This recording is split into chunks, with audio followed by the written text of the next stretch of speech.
So now you got communities that aren't wholesome and healthy. You got the trading of drugs, and you got high incarceration rates. So there's no parental guidance. We got youth that dropped out the system. There's no vocational jobs. We got teen mothers all over the place. We got crack on the streets, and we got a system in the system. We're losing our children. We're losing them to violence.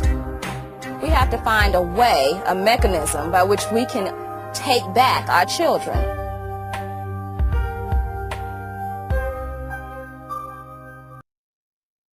Over the last 2 decades, we have seen an enormous rise in youth violence that has reached epidemic proportions. There's no longer a system within our communities where everyone feels safe and has a sense of ownership and pride.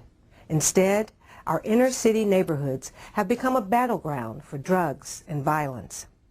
Now, if we could point to a time in our history when America started to pay attention to what was happening in the inner city, it would be the rebellion in Los Angeles that erupted after the world witnessed 4 police officers accused of beating Rodney King being set free.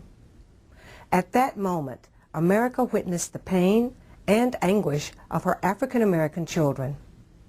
In response to that pain, 5 congregational leaders from the Evangelical Lutheran Church in America came together to find a solution. The purpose of SEMBA and SEMSA is to establish a new set of values to help the individuals gain self-esteem and to understand that they have opportunity and chance, and to share with them a reality that there is a community that loves them unconditionally. I would say that 30 to 40% of the boys that come to our camp are being raised by their grandmothers. I would say 10 to 15% come from foster care or some type of system in that manner. These leaders put forth a bold plan to develop a unique summer camp called SEMBA Circle.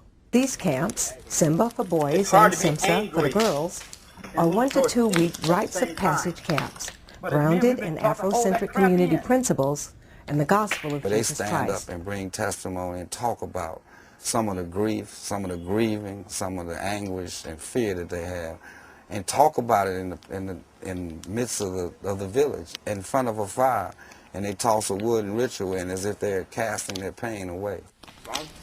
The camps were designed to respond to the emotional, physical, and psychological needs of young African American children, to rescue them from a violent environment, to help them release the pain of abuse, and to restore them to the possibility of a bright future.